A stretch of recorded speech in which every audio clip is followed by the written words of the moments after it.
Hello everyone, welcome to Study Tube. क्या हाल चाल, कैसे हैं आप सभी। आशा करता हूं आप सभी अच्छे होंगे और स्वागत करता हूं मैं आप सभी का एक बार फिर से आपके इस यूट्यूब चैनल पे। चैप्टर हमारा चल रहा है कार्बन एवं उसके यौगिक। इसमें हम लोगों ने अब तक 2 पार्ट्स कवर किए हैं, ये हमारा तीसरा पार्ट है। तो इस तीसरे पार्ट के साथ ही हम लोग चैप्टर में आगे बढ़ते हैं। मुझसे दोस्ती करोगे, ये कौन बोल रहा है? ये कार्बन बोल रहा है ना। कार्बन बोल रहा है मुझसे दोस्ती करोगे। कार्बन अत्यंत मैत्रीपूर्ण तत्व है, यानी कार्बन जो है काफी फ्रेंडली एलिमेंट है। काफी फ्रेंडली एलिमेंट है। कुछ लोग होते हैं ना, काफी फ्रेंडली होते हैं, जल्दी ही किसी के साथ दोस्ती कर लेते हैं, जल्दी ही वो दोस्त बना लेते हैं किसी को, या फिर दोस्त बन जाते हैं वो किसी का। ऐसे ही कार्बन जो है काफ़ी फ्रेंडली एलिमेंट है, यानी कि आसानी से दूसरे तत्वों के साथ जो है वो कंबाइन कर लेते हैं। अभी तक हमने कार्बन तथा हाइड्रोजन के यौगिकों की चर्चा की। पिछले वाले पार्ट में आपने देखा था कि वो कार्बन यौगिक जो केवल हाइड्रोजन और कार्बन से बनते हैं उसे हम लोग हाइड्रोकार्बन कहते हैं। ये हाइड्रोकार्बन जो है 2 प्रकार के हो सकते हैं। ये हाइड्रोकार्बन 2 प्रकार के हो सकते हैं, संतृप्त और असंतृप्त, यानी कि सैचुरेटेड और अनसैचुरेटेड। संतृप्त जिसमें कार्बन कार्बन के बीच में सिंगल बॉन्ड होता है और इसे हम लोग क्या बोलते हैं? एल्केन बोलते हैं। उसके बाद असंतृप्त 2 प्रकार के हो सकते हैं, जिसमें कार्बन कार्बन के बीच में डबल बॉन्ड हो और जिसमें कार्बन कार्बन के बीच में ट्रिपल बॉन्ड हो। जिसमें डबल बॉन्ड हो उसे हम लोग एल्कीन बोलेंगे और जिसमें ट्रिपल बॉन्ड हो उसे हम लोग एल्काइन बोलेंगे। मैंने आपसे ये भी कहा था ये जो एल्केन है, ये जो एल्कीन है, एल्काइन है, ये एक फैमिली का नाम है। एल्केन एक फैमिली है जिसमें कई सारे मेंबर्स होंगे, जैसे कि मीथेन है, एथेन है, प्रोपेन है, ब्यूटेन है, पेंटेन है, हेक्सेन है, राइट। ऐसी एल्कीन एक फैमिली का नाम है, इसके कई सारे मेंबर्स होंगे। एथीन है, प्रोपीन है, ब्यूटीन है, पेंटीन है, मैथीन नहीं होता है, ठीक है। ऐसी एल्काइन के अंदर एथाइन है, प्रोपाइन है, ब्यूटाइन है, पेंटाइन है, ये सारे मेंबर्स होंगे। तो ये आप ध्यान रखेंगे। हाइड्रोकार्बन में यानी कि ये जो एल्केन है, एल्कीन है, एल्काइन है, इसमें केवल और केवल आपको मिलेंगे क्या? हाइड्रोजन और कार्बन, बस यही चीज आपसे कहा जा रहा है। अभी तक हमने कार्बन तथा हाइड्रोजन के यौगिकों की चर्चा की, चाहे बेंजीन हो, साइक्लोहेक्सेन हो, सब में कार्बन और हाइड्रोजन है। लेकिन कार्बन अन्य तत्वों जैसे हाइलोजन है, ऑक्सीजन है, नाइट्रोजन है तथा सल्फर है के साथ भी आबंध बनाता है, बॉन्ड बनाता है। हाइड्रोकार्बन श्रृंखला में यह तत्व एक या अधिक हाइड्रोजन को इस प्रकार प्रतिस्थापित करते हैं कि कार्बन की संयोजकता संतुष्ट रहती है। देखो, कार्बन की वैलेंसी 4 होती है। कार्बन अपने बाह्यतम कोश में 8 इलेक्ट्रॉन पूरा करना चाहता है, कार्बन ऑक्टेट कंप्लीट करना चाहता है। अब चाहे वो हाइड्रोजन के साथ कंबाइन करे, चाहे वो हाइलोजन के साथ कंबाइन करे। हाइलोजन का मतलब आप समझते हो क्या होता है? हाइलोजन, क्या हाइलोजन कोई तत्व है? ये भी एक ग्रुप का नाम है। हाइलोजन के अंदर आएगा फ्लोरीन, क्लोरीन, ब्रोमीन, आयोडीन। इन सारे को एक साथ हम लोग हैलोजन बोलेंगे। ये सारे हैलोजन एलिमेंट्स कहलाते हैं, ध्यान रखिएगा। तो कार्बन को अपना ऑक्टेट पूरा करना है, चाहे वो हाइड्रोजन के साथ कंबाइन करके पूरा करें, चाहे हैलोजन के साथ, चाहे ऑक्सीजन के साथ, चाहे नाइट्रोजन के साथ, चाहे सल्फर के साथ। इन सारे के साथ बॉन्ड बनाएगा और बॉन्ड बनाकर क्या करेगा भाई? अपनी वैलेंसी को सेटिस्फाई करेगा, या फिर बोल सकते हो कि बाह्यतम कोश में 8 इलेक्ट्रॉन पूरा करेगा। तो इसी को हम लोग कार्बन कैसे बोलेंगे? अपनी वैलेंसी को सेटिस्फाई करेगा। 4 वैलेंसी है तो 4 प्रकार के सिंगल बॉन्ड ये बना सकता है। तो कहा जा रहा है कि हाइड्रोकार्बन जो श्रृंखला है, यानी जो आपके हाइड्रोकार्बन होते हैं, कार्बन और हाइड्रोजन वाले यौगिक होते हैं, उनमें जो कार्बन का चैन होता है उसमें जो हाइड्रोजन होता है, उसमें ये जो सारे तत्व होते हैं एक या अधिक हाइड्रोजन को या फिर अधिक हाइड्रोजन को इस प्रकार प्रतिस्थापित करते हैं, यानी हाइड्रोजन को हटा करके वो खुद आ जाएंगे और कुछ ऐसे आएंगे कि कार्बन की संयोजकता संतुष्ट रहती है। ऐसे यौगिकों में हाइड्रोजन को प्रतिस्थापित करने वाले तत्वों को विषम परमाणु कहते हैं। विषम परमाणु कहते हैं, यानी कि हेटेरो एटम्स कहते हैं। ये जो आपके हैलोजन तत्व होते हैं, ऑक्सीजन होते हैं, नाइट्रोजन होते हैं, सल्फर होते हैं, जो कार्बन और हाइड्रोजन है उसको छोड़ करके बाकी सारे जो आपके तत्व आते हैं ना, जो हाइड्रोजन को प्रतिस्थापित करते हैं, यानी कि यही सारे जो तत्व हैं, इन्हें हम लोग, इनके तत्वों को हम लोग क्या बोलेंगे? विषम परमाणु बोलेंगे। यह विषम परमाणु कुछ प्राकार्यात्मक समूह में भी उपस्थित होते हैं। प्राकार्यात्मक समूह हम लोग देखेंगे किसे कहते हैं, जैसा कि सारणी 4.3 में दिया गया है। यहां देखो ये 4.3 है। ये प्राकार्यात्मक समूह का फॉर्मूला है। देखो यहां पर क्लोरीन है, ब्रोमीन है, विषम परमाणु है, ठीक है। यहां पर देखो तो ऑक्सीजन है, विषम परमाणु है, ऑक्सीजन है, विषम परमाणु है। कार्बन और हाइड्रोजन को छोड़ दो तो उसे जो है विषम परमाणु यहां पर कहा जा रहा है। ऑक्सीजन है, ऑक्सीजन है, ऑक्सीजन है, विषम परमाणु है, ये सारे के सारे।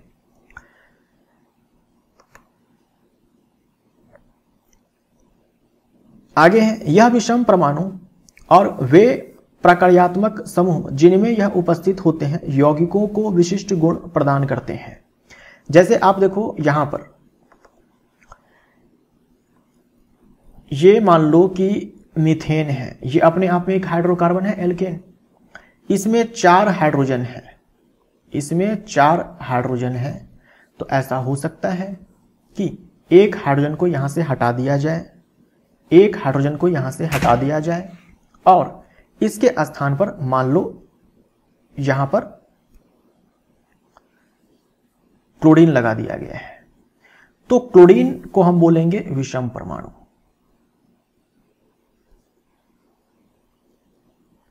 जो हाइड्रोजन को हटा करके आया है।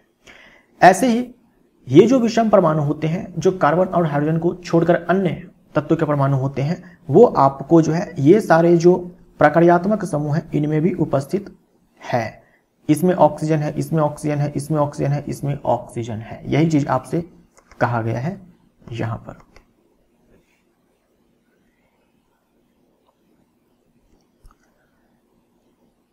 तो कहा जा रहा है कि ये जो विषम परमाणु होते हैं या फिर ये जो प्राकार्यात्मक समूह होते हैं जिनमें यह उपस्थित होते हैं यौगिक को विशिष्ट गुण प्रदान करते हैं।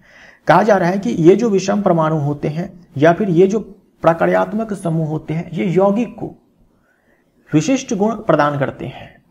कहने का मतलब, पहले देखो, पहले ये मीथेन था भाई, इसका अपना एक अलग गुणधर्म है। अब अगर हम इसमें से एक हाइड्रोजन को हटा करके एक क्लोरीन जोड़ दे रहे हैं तो अब इस क्लोरीन के कारण एक नया गुणधर्म आएगा। इस क्लोरीन के कारण अब एक नया गुणधर्म आएगा। यही चीज आपसे कहा जा रहा है। अगर हम इसमें एक हाइड्रोजन को हटा करके एक OH जोड़ देते हैं, ये फंक्शनल ग्रुप जोड़ देते हैं, ये प्राकार्यात्मक समूह जोड़ देते हैं, तो अब इसके पास एक नया गुणधर्म है। अब इसके पास एक नया गुणधर्म है। प्राकार्यात्मक समूह इसलिए बोलते हैं कि जब ये समूह किसी हाइड्रोकार्बन से जुड़ता है जाकर के, तो उस पूरे यौगिक का जो गुणधर्म है यही समूह डिसाइड करता है। यानी जैसे ही ये फंक्शनल ग्रुप आकर के, इसे हम लोग इंग्लिश में फंक्शनल ग्रुप बोलते हैं।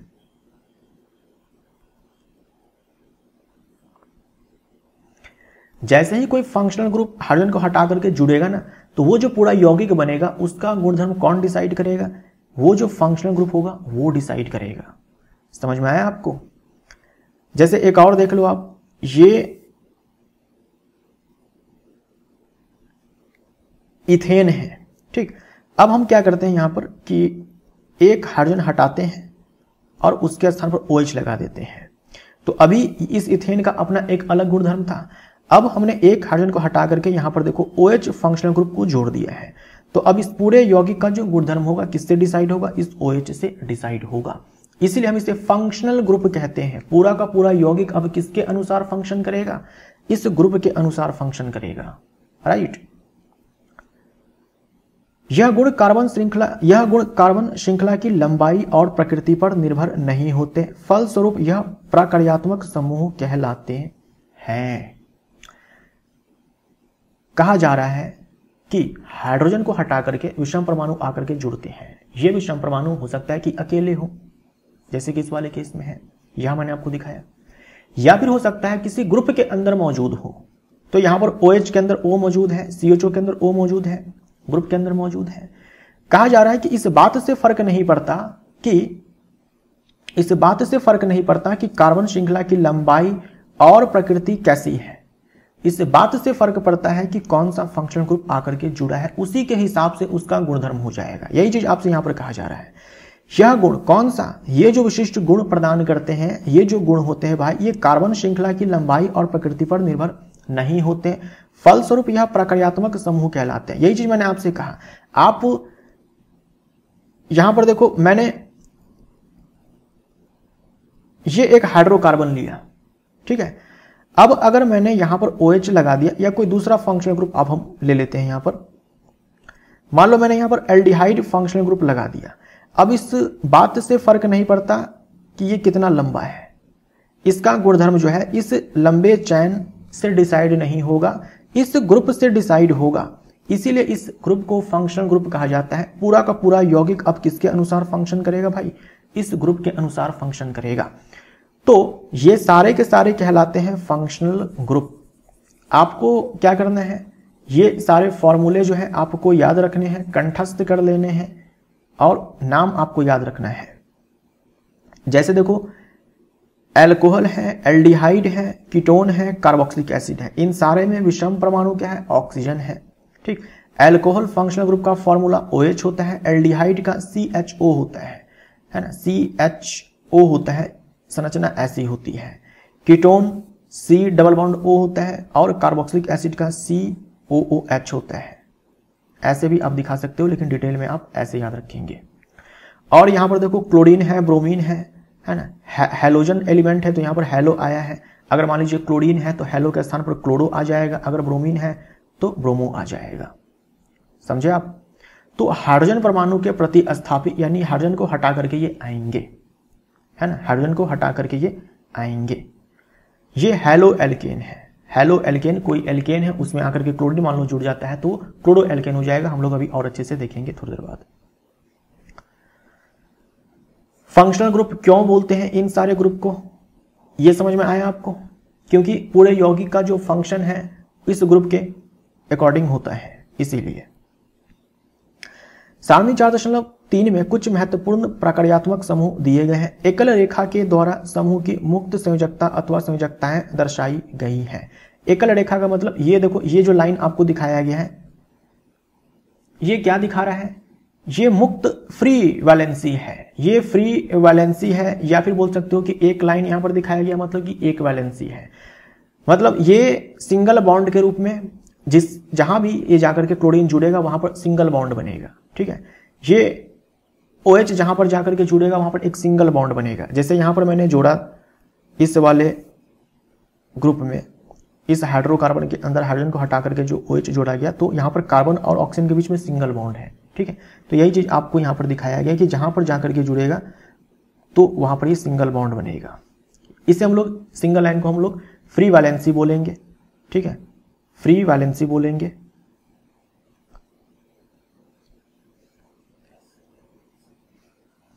हाइड्रोजन के एक या अधिक अणुओं को प्रतिस्थापित करके इस संयोजकता के द्वारा प्रक्रियात्मक समूह कार्बन श्रृंखला से जुड़े रहते हैं। हाइड्रोजन के एक या अधिक अणुओं को प्रतिस्थापित करके इस संयोजकता के द्वारा, है ना, इस संयोजकता के द्वारा, इस लाइन के द्वारा प्रक्रियात्मक समूह कार्बन श्रृंखला से जुड़े रहते हैं। चलिए आगे बढ़ते हैं। अब हम लोग समजातीय श्रेणी को देख लेते हैं, होमोलोगस सीरीज को देख लेते हैं। आपने देखा कि कार्बन परमाणुओं को आपस में जोड़कर विभिन्न लंबाई की श्रृंखला बनाई जा सकती है। बिल्कुल, लंबे लंबे चैन बन सकते हैं, ब्रांच्ड बन सकते हैं, या फिर वलय संरचना हो सकती है। ये श्रृंखलाएं शाखित भी हो सकती है, ब्रांच्ड हो सकती है। साथ ही इन कार्बन श्रृंखलाओं में स्थित हाइड्रोजन तथा अन्य परमाणुओं को उपरोक्त किसी भी प्रक्रियात्मक समूह से प्रतिस्थापित किया जा सकता है ना। जो कार्बन श्रृंखला है इसमें जो हाइड्रोजन है, या फिर मान लो हाइड्रोजन के अलावा कोई दूसरा परमाणु भी रहे, तो उसको हटा करके फंक्शनल ग्रुप को जोड़ा जा सकता है। एल्कोहल जैसे प्रक्रियात्मक समूह की उपस्थिति कार्बन यौगिक के गुणधर्मों को तय करती है, चाहे कार्बन श्रृंखला की लंबाई कुछ भी हो। हम लोगों ने अभी जस्ट चर्चा किया कि मान लीजिए कि ये एक यौगिक है, ये एक यौगिक मैंने बना दिया यहां पर, ये एक यौगिक मैंने बना दिया यहां पर, ठीक। केवल अभी हाइड्रोकार्बन है, केवल इसमें कार्बन और हाइड्रोजन है, कार्बन कार्बन के बीच में सिंगल बॉन्ड है, मतलब अपने यहां पे ये एक एल्केन है। अब मान लीजिए हम क्या करते हैं, किसी एक हाइड्रोजन को हटाते हैं और वहां पर इस वाले फंक्शनल ग्रुप को, अल्कोहल फंक्शनल ग्रुप को जोड़ देते हैं। तो चलो हम लोग क्या करते हैं, ये जो 3 कार्बन है, 3 हाइड्रोजन है, यहां पर हम लोग अब 2 हाइड्रोजन कर देते हैं, एक हाइड्रोजन को हटा देते हैं और उसके स्थान पर यहां पर अब OH लगा देते हैं। अब क्या होगा, इस पूरे यौगिक का गुणधर्म कौन डिसाइड करेगा, ये OH डिसाइड करेगा। यही चीज आपसे कहा गया है। अल्कोहल जैसे प्रकार्यात्मक समूह की उपस्थिति कार्बन यौगिक के गुणधर्म को तय करती है। ये जो पूरा कार्बन यौगिक अपने आप में एक बना, इसके गुणधर्म को ये OH अब डिसाइड करेगा, चाहे कार्बन श्रृंखला की लंबाई कुछ भी हो। समझ में आया? तो अल्कोहल को एज ए एग्जाम्पल लेकर के समझाया गया है। सेम आप किसी भी प्रकार्यात्मक समूह के बारे में बोल सकते हो, जैसे CH3OH, CH2 5OH, CH3 7OH, C4H9OH के रासायनिक गुणधर्म में अत्यधिक समानता है। भाई क्यों समानता है? आपसे कहा जा रहा है कि ये देखो CH3OH है, C2H5OH है, C3H7OH है, उसके बाद C4H9OH है। इन सारे में इनके जो रासायनिक गुणधर्म होते हैं, रासायनिक गुणधर्म जो होते हैं, इनमें अत्यधिक समानता है। क्यों? क्योंकि सारे में OH है, सारे में OH है।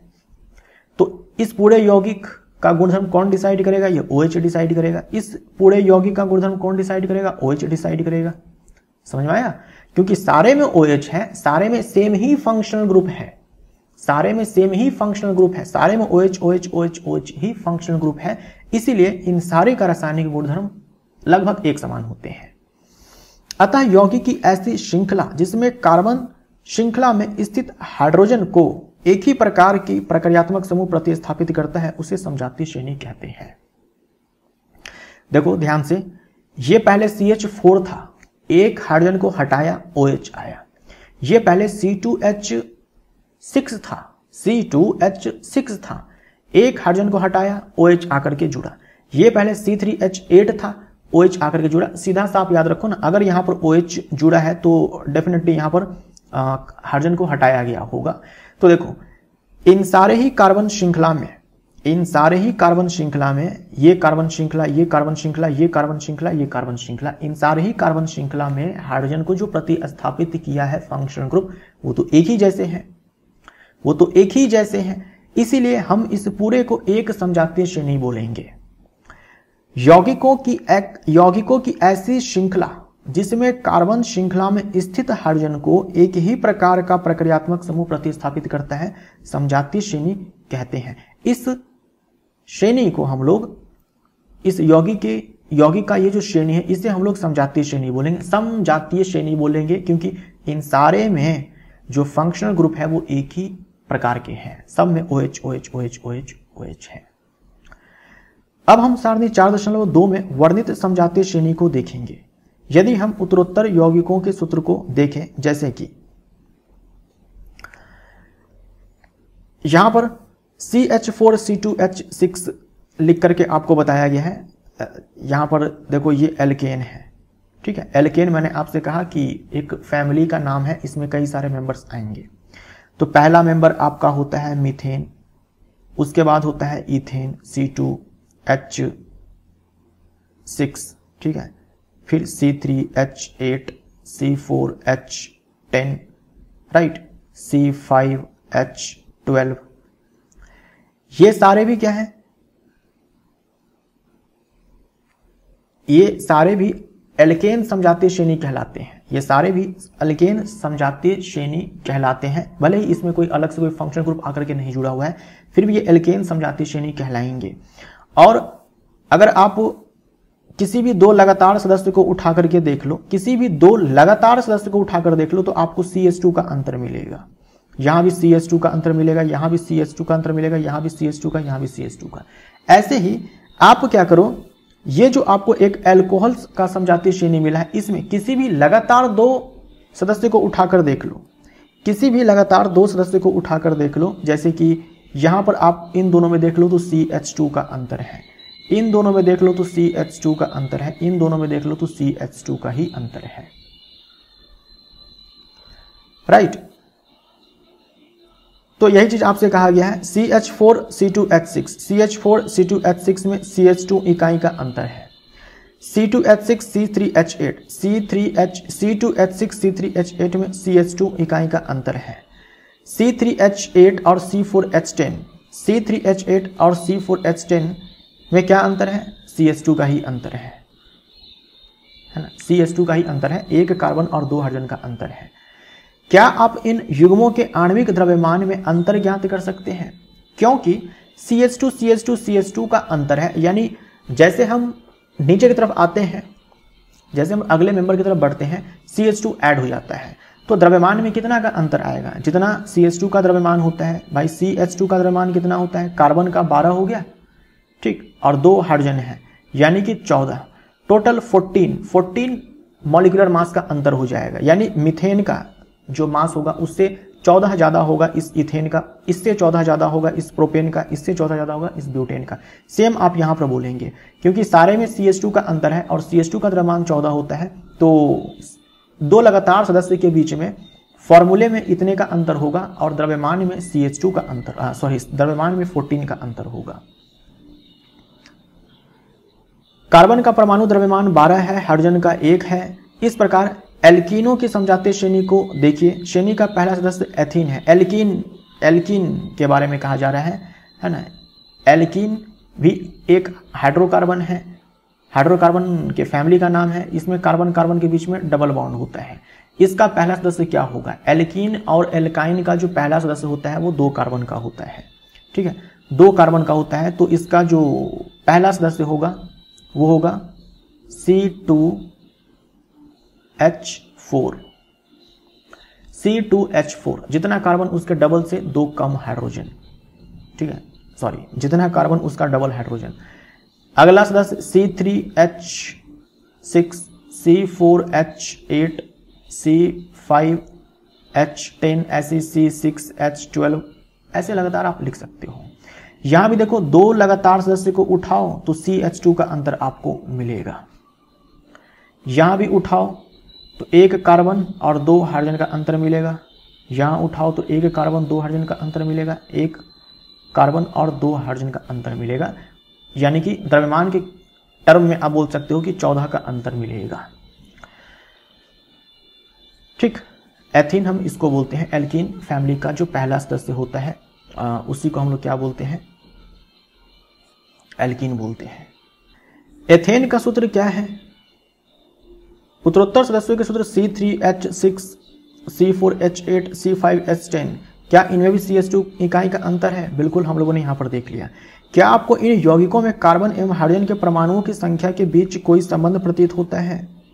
क्या आपको इन यौगिकों में कार्बन एवं हाइड्रोजन के परमाणुओं की संख्या के बीच कोई संबंध, क्या आपको इन यौगिकों में कार्बन एवं हाइड्रोजन के परमाणुओं की संख्या के बीच कोई संबंध प्रतीत होता है? एल्कीनों का सामान्य सूत्र CnH2n है के रूप में लिखा जा सकता है। अच्छा, जनरल फॉर्मूला की बात की गई है। एल्केन, आपसे यह कहा जा रहा है कि इन सारे को ध्यान से देखिए। क्या आपको कार्बन की जो संख्या है और हाइड्रोजन की जो संख्या है, क्या इसमें कोई संबंध आपको नजर आ रहा है? तो बिल्कुल नजर आ रहा है कि भाई जितने कार्बन है उसका डबल हाइड्रोजन है, जितने कार्बन है उसका डबल हाइड्रोजन है। यही चीज आपसे कहा जा रहा है। तो मान लीजिए कि एल्केन का कोई सदस्य होगा ना, उसमें आप देखेंगे कि जितना कार्बन होगा उसके 2 गुना से 2 ज्यादा हाइड्रोजन होगा। अगर मान लीजिए कि कोई एल्कीन का सदस्य है तो उसमें आप देखेंगे कि जितना कार्बन होगा उसका डबल हाइड्रोजन होगा। अगर मान लीजिए कि कोई एल्काइन है तो उसमें आप देखेंगे जितना कार्बन होगा उसके डबल से 2 कम हाइड्रोजन होगा, ठीक है। जैसे आप यहां पर देखो, ये एल्केन के सारे मेंबर हैं, सारे में आप देखेंगे तो जितना कार्बन उसके डबल से 2 ज्यादा हाइड्रोजन है ना। इन सारे के केस में आप देख सकते हो। तो इसे हम लोग क्या बोलते हैं भाई? इसे हम लोग बोलते हैं सामान्य सूत्र, ठीक है। सामान्य सूत्र, जनरल फॉर्मूला, शॉर्ट में आप बोल सकते हो GF। आगे बढ़े। जब किसी समजातीय श्रेणी में आणविक द्रव्यमान बढ़ता है तो भौतिक गुणधर्मों में क्रमबद्धता दिखाई देती है। आपको ध्यान में रखना है, समजातीय श्रेणी के अंदर आने वाले आपके जितने भी सदस्य होते हैं, है ना, जितने भी सदस्य होते हैं, एक समजातीय श्रेणी के अंदर आने वाले जितने भी सदस्य होते हैं, क्योंकि उन सारे में फंक्शनल ग्रुप एक जैसा ही होता है, इसीलिए उन सारे का जो रासायनिक गुणधर्म है वो एक जैसा होगा। लेकिन किसी भी समजातीय श्रेणी में जब आप नीचे की तरफ आएंगे तो हमने देखा कि द्रव्यमान 14 से बढ़ता जाता है, क्योंकि फॉर्मूले में CH2 का अंतर आता है तो द्रव्यमान 14 से बढ़ता जाता है। क्योंकि आणविक द्रव्यमान 14 से बढ़ता जाता है, इसीलिए हमें भौतिक गुणधर्मों में क्रमबद्धता दिखाई देती है। रासायनिक गुणधर्म एक जैसे होंगे लगभग, लेकिन भौतिक गुणधर्मों में अंतर हमें देखने को मिलता है आणविक द्रव्यमान के बढ़ने के कारण। ऐसा इसलिए होता है क्योंकि आणविक द्रव्यमान के बढ़ने के साथ गलनांक एवं क्वथनांक में वृद्धि होती है। बहुत ही ज्यादा महत्वपूर्ण है, आप इसको अच्छे से ध्यान में रखेंगे। अच्छा, मान लीजिए कि एल्डिहाइड हम लोग क्या लेते हैं, एक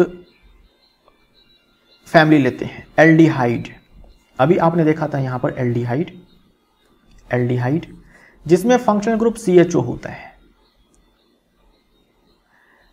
एल्डिहाइड का जो पहला मेंबर है वो होता है HCHO। ठीक, अब मैं आपको बोलता हूं कि अगला मेंबर क्या होगा, एल्डिहाइड फैमिली का अगला मेंबर क्या होगा। तो आपने अभी ये समझा कि भाई किसी भी समजातीय श्रेणी में जब हम ऊपर से नीचे आएंगे तो CH2 का अंतर होगा फॉर्मूले में। तो इस हिसाब से बताओ अगला मेंबर क्या होना चाहिए। इसमें CH2 आप जोड़ दो, इसमें आप क्या करेंगे, CH2 जोड़ देंगे तो ये आपका बनेगा CH3CHO। ठीक है, देखो यहां पर एक कार्बन है, यहां पर 2 कार्बन है, यहां पर 1 2 हाइड्रोजन है, यहां पर देखो 3 और 1 4 हाइड्रोजन है, तो CH2 का अंतर हो गया। अच्छा, अगला मेंबर लिखने के लिए क्या करेंगे, फिर से CH2 बढ़ा देंगे, है ना। तो CH3 यहां बीच में CH2 घुसा देते हैं और CHO हमारा फंक्शनल ग्रुप है, ये लग जाएगा। अगला मेंबर लिखना है तो फिर से CH2 बढ़ा दो, पहले एक CH2 था, अब एक और CH2 घुसा दो बीच में, CHO हो जाएगा। तो बड़ी आसानी से आप जो है अगर पहले सदस्य को लिख लेते हैं तो अगले सदस्य को लिखने के लिए कुछ नहीं करना होता है, CH2 बढ़ा देना होता है। ठीक, तो CH2 का अंतर है फॉर्मूले में, लेकिन द्रव्यमान में 14 का वृद्धि है, इससे ज्यादा द्रव्यमान है, इससे 14 ज्यादा द्रव्यमान है इसका, इससे 14 ज्यादा द्रव्यमान है इसका, इससे 14 ज्यादा द्रव्यमान है इसका। क्योंकि आणविक द्रव्यमान लगातार बढ़ते जा रहा है, इसीलिए जब हम समजातीय श्रेणी में, किसी भी समजातीय श्रेणी में जब हम ऊपर से नीचे आते हैं तो जो मेल्टिंग पॉइंट होता है वो भी बढ़ता है और जो बॉइलिंग पॉइंट होता है वो भी बढ़ता है। गलनांक एवं क्वथनांक में वृद्धि होती है क्योंकि आणविक द्रव्यमान में वृद्धि होती है इसीलिए। लेकिन रासायनिक गुणधर्म इन सारे के लगभग एक समान होते हैं। किसी विशेष विलायक में विलयता जैसे भौतिक गुणधर्म भी इसी प्रकार क्रमबद्धता दर्शाते हैं। यानी कोई सा भी अगर आप विलायक लेते हैं, कोई भी अगर आप विलायक लेते हैं तो उसमें विलयता जो है इसी प्रकार से, विलयता में भी चेंज आएगा, है ना। भौतिक गुणधर्म विलयता जो है कि भाई किसी विलयन में घुलेगा ये यौगिक या नहीं घुलेगा, उसमें भी चेंज जो है एक क्रमबद्ध, हमें क्रमबद्धता जो है गुणधर्म में देखने को मिलते हैं, विलयता जैसे भौतिक गुणधर्म में। ठीक, किंतु पूर्ण रूप से प्रकार्यात्मक समूह के द्वारा सुनिश्चित किए जाने वाले रासायनिक गुण समजातीय श्रेणी में एक समान बने रहते हैं। ठीक है, रासायनिक गुण जो है समजातीय श्रेणी में एक समान बने रहते हैं, क्योंकि एक समजातीय श्रेणी के अंदर आने वाले जितने भी सदस्य होते हैं उनमें जो प्रकार्यात्मक समूह होता है वो एक समान ही होता है, और प्रकार्यात्मक समूह ही कार्बन यौगिक का गुणधर्म डिसाइड करता है। इसीलिए रासायनिक गुणधर्म आपको समजातीय श्रेणी में एक समान देखने को मिलते हैं। आई होप आपको समझ में आया होगा ये पूरा टॉपिक समजातीय श्रेणी वाला।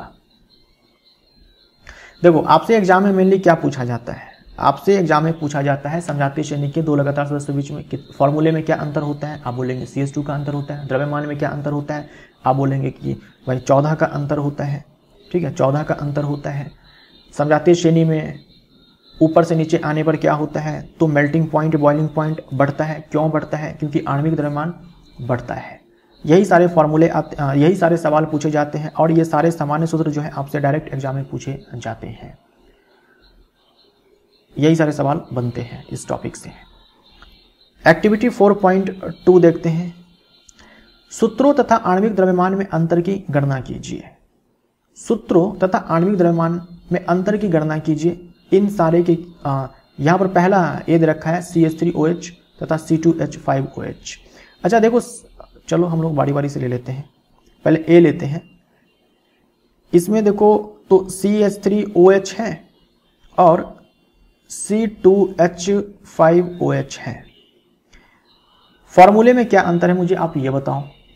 यहां पर देखो तो एक कार्बन है, यहां पर 2 कार्बन है, यानी कि एक कार्बन एक्स्ट्रा है इसमें। यहां पर 3 और 1 4 हाइड्रोजन है। यहां पर 5 और 6 हाइड्रोजन है, यानी कि हाइड्रोजन जो है 2 ज्यादा है। यह सूत्र में अंतर है। और द्रव्यमान में कितना अंतर हो जाएगा? जितना द्रव्यमान इसका होगा 14, इतने का अंतर होगा। ऐसे ही बी में आ जाओ। C2H5OH C3H7OH, C2H5OH C3H7OH। इसमें भी देखो एक कार्बन आपको इसमें एक्स्ट्रा दिखाया गया है नीचे वाले में, और यहाँ पर 5 और 6 हाइड्रोजन है, यहाँ पर 7 और 1 हाइड्रोजन यहाँ पर 8 है, तो 2 हाइड्रोजन इसमें ज़्यादा है, यानी कि द्रव्यमान में 14 का अंतर होगा। ऐसे ही सी में आ जाओ। C3H7OH है, C3H7OH, और यहाँ पर C4H9OH है। फॉर्मूले में कितना का अंतर है? यहाँ पर 3 कार्बन, यहाँ पर 4 कार्बन, तो 1 कार्बन यहाँ पर एक्स्ट्रा है। यहाँ पर 7 8 हाइड्रोजन, यहाँ पर 9 और 1 हाइड्रोजन, यहाँ पर 10 हाइड्रोजन है, तो 2 हाइड्रोजन यहाँ पर एक्स्ट्रा है, यानी कि द्रव्यमान में इसमें 14 का अंतर आएगा। तो यही चीज़ आपको बताना था। क्या इन तीनों में कोई समानता है? बिल्कुल। ये सारे जो हैं एक ही समजातीय श्रेणी के सदस्य हैं, और ये सारे के सारे जो हैं ये CH3OH, ये सारे के सारे जो हैं आपके एल्कोहल समजातीय श्रेणी के सदस्य हैं। इन सारे में जो फंक्शनल ग्रुप है वो OH है। एक परिवार तैयार करने के लिए इन एल्कोहलों को कार्बन परमाणुओं के बढ़ते हुए क्रम में व्यवस्थित कीजिए। क्या इनको एक समजातीय श्रेणी का परिवार कहा जा सकता है? बिल्कुल। ये सारे के सारे जो है एक ही समजातीय श्रेणी, क्या इनको एक समजातीय श्रेणी का परिवार कहा जा सकता है? बिल्कुल। ये सारे के सारे जो है एल्कोहल समजातीय श्रेणी, एल्कोहल जो परिवार है, समजातीय एल्कोहल जो परिवार है, या फिर एल्कोहल का जो समजातीय श्रेणी है, उसी के सारे सदस्य हैं। तो आप इनको क्रमबद्ध तरीके से, परमाणुओं के बढ़ते हुए क्रमबद्ध तरीके से जो है बिल्कुल लिख सकते हैं। CH3OH हो जाएगा, ठीक है। यहाँ पर CH2 हो जाएगा, यहाँ पर C3H7OH हो जाएगा, और उसके बाद यहाँ पर C4H9OH हो जाएगा। तो ये सारे के सारे जो है एल्कोहल जो परिवार है, फैमिली है, उसके सदस्य हैं। सारणी 4.3 में दिए गए अन्य प्रक्रियात्मक समूह के लिए 4 कार्बनों तक यौगिकों वाले समजातीय श्रेणी तैयार कीजिए, ठीक है। यानी हम लोगों ने अभी एल्कोहल के बारे में देखा। अब आपसे कहा जा रहा है कि इन सब के भी आप क्या करिए कि 4-4 सदस्य लिखिए। इन सारे के भी 4-4 सदस्य लिखिए। तो हम लिख लेते हैं, जैसे कि हेलो ले लेते हैं फंक्शन ग्रुप। तो CH3, यहाँ पर हेलो के स्थान पर हम लोग X लिख देते हैं, ठीक है। X जो है, X के स्थान पर आप क्लोरीन भी लिख सकते हो, ब्रोमीन भी लिख सकते हो, आयोडीन भी लिख सकते हो, फ्लोरीन भी लिख सकते हो, ठीक है। तो CH3X हो जाएगा। अगला परिवार, अगला सदस्य लिखने के लिए क्या होगा? यहाँ पर मैं लिख देता हूँ, ये जो हमारा परिवार है, इसको नाम क्या देंगे? Halo alkane. Halo alkane. Hello के स्थान पर क्लोरो आ सकता है, ब्रोमो आ सकता है, आयोडो आ सकता है, फ्लोरो आ सकता है, डिपेंड करता है कि कौन सा आपने हाइड्रोजन तत्व लिया है। तो पहला सदस्य क्या हो जाएगा भाई? CH4 में से एक हाइड्रोजन हटाएंगे और हाइड्रोजन तत्व लगा देंगे। तो X मैंने लिख दिया है, X के स्थान पर इनमें से किसी को भी आप डाल सकते हो। अगला सदस्य लिखने के लिए क्या करेंगे? CH2 बढ़ा देंगे, CH2 बढ़ा देंगे। तो CH3 है, CH2 बढ़ाएंगे और X लगा देंगे। इसके बाद अगला सदस्य लिखने के लिए CH3, फिर से हम लोग CH2 बढ़ा देंगे और X लगा देंगे, फिर से हम लोग CH2 बढ़ा देंगे और ऐसे X लगा देंगे। ये है हेलो एल्केन। मान लीजिए कि आपने क्लोरीन X का स्थान पर लिया तो क्लोरो मीथेन हो जाएगा, क्लोरो इथेन हो जाएगा, क्लोरो पेंटेन हो जाएगा, क्लोरो ब्यूटेन हो जाएगा। समझे आप? नाम इस प्रकार से हम लोग लिखेंगे। इसी को आप ऐसे लिख सकते हो, मैंने थोड़ा सा और आसान तरीके से यहाँ पर लिखा है ताकि आपको अच्छे से समझ में आए। इसी को आप ऐसे लिख सकते हो C2H5X, इसी को आप ऐसे लिख सकते हो C3H7X, इसी को आप ऐसे लिख सकते हो C4H9X। 3 2 5 5 और 2 7, 3 2 5 2 7 7 और 2 9, इसी को आप ऐसे लिख सकते हो। लेकिन अगर ऐसे लिखते हैं ना तो ये ज़्यादा आसान है, आपको अच्छे से समझ में आएगा कि हाँ CH2 बस बढ़ाते जाना है, बढ़ाते जाना है। तो हम लोगों ने इसको कंप्लीट किया। अगर मान लो कि आपको एल्डिहाइड फैमिली के लिए लिखना है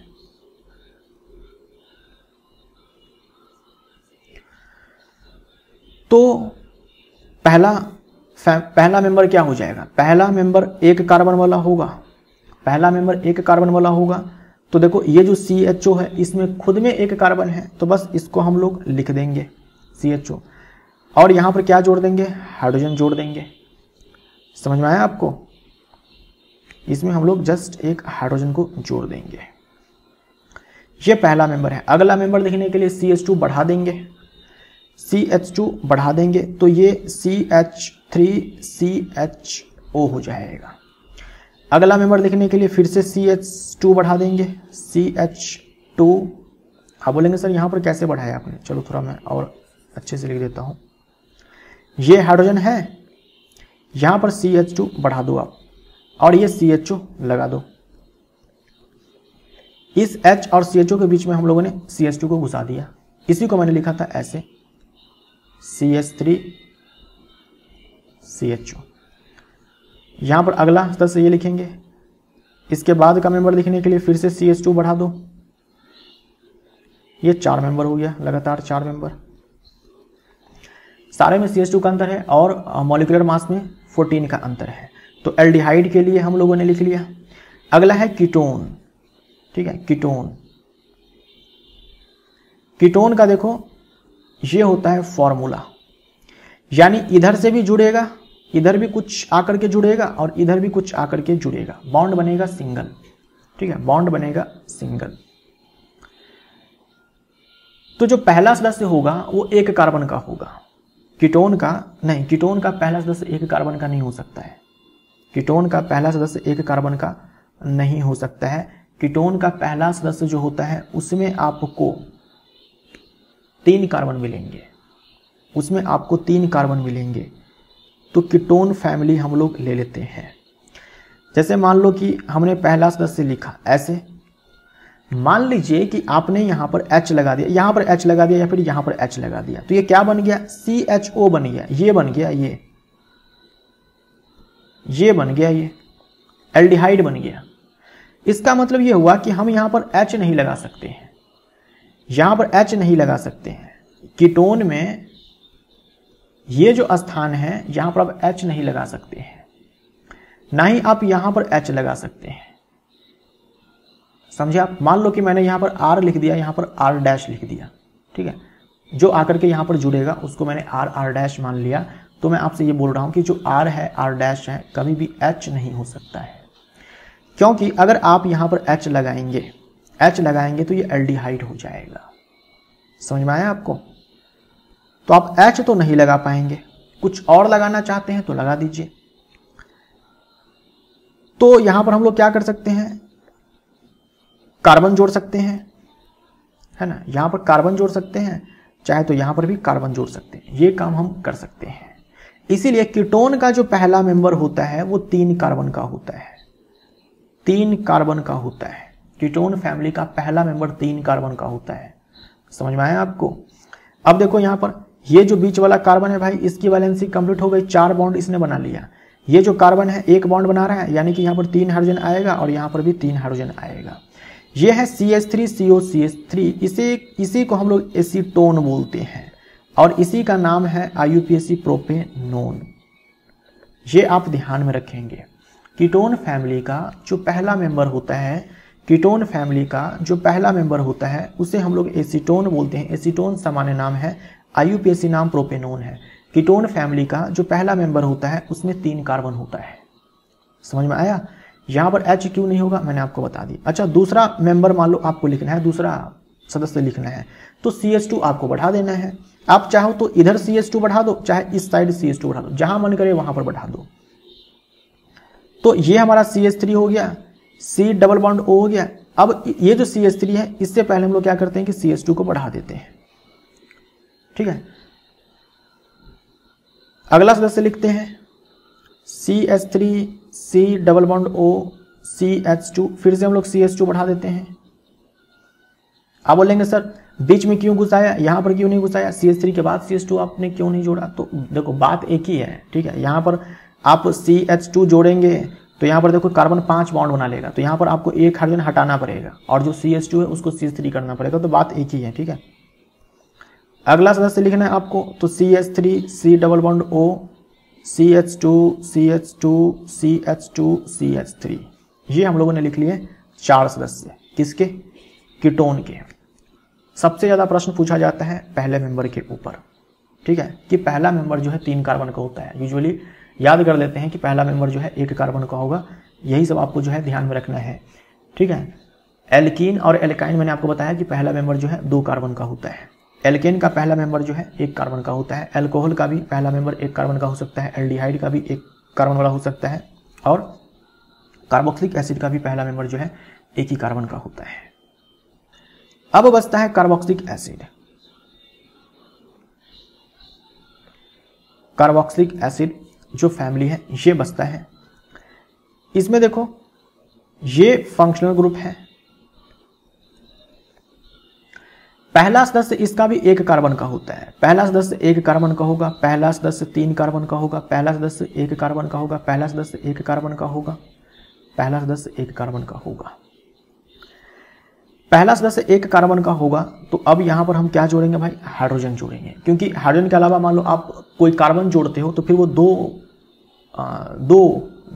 दो कार्बन वाला सदस्य हो जाएगा, तो जो इसके बाद आएगा इसे हम लोग क्या बोलते हैं? इसे हम लोग बोलते हैं formic acid.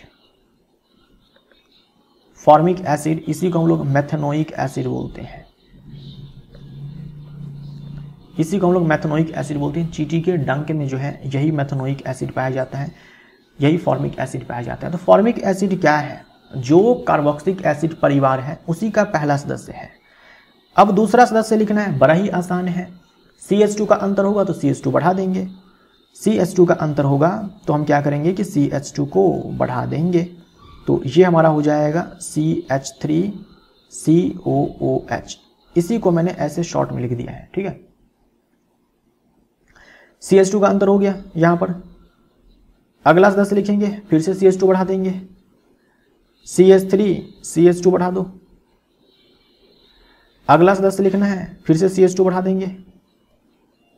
CH2 CH2 COH। ये जो है ना इसे हम लोग बोलते हैं एथनोइक एसिड, जो सिरके में होता है, विनेगर में होता है। एथनोइक एसिड, और इसी को हम लोग बोलते हैं एसिटिक एसिड। ठीक, ये 2 आपके लिए महत्वपूर्ण है।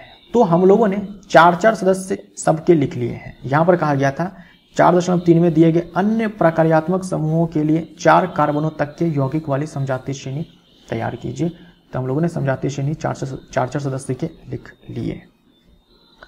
आई होप आपको समझ में आया होगा। एक अगर आपने लिख लिया, पहला वाला अगर आपने सदस्य लिख लिया तो उसके बाद वाले लिखने के लिए आपको कुछ नहीं करना होता है, बस CH2 जोड़ना होता है। अब अगला टॉपिक आपको पढ़ना है कार्बन यौगिकों की नाम पद्धति, यानी जो कार्बन कंपाउंड्स होते हैं उनका नामकरण, नोमेनक्लेचर। ठीक है, नोमेनक्लेचर। अच्छा, पूर्व लग्न को हम लोग इंग्लिश में प्रीफिक्स बोलते हैं, जो नाम के स्टार्टिंग में आता है, और अनुलग्न का मतलब जो नाम के अंत में आता है, सफिक्स हम लोग जिसे बोलते हैं। इन सारे को भूल जाओ, ठीक है। इसमें अगर आप इसको छोड़ भी देते हो तो कोई दिक्कत नहीं है, इन सारे को आप भूल जाओ, ये सब पढ़ने की जरूरत नहीं है।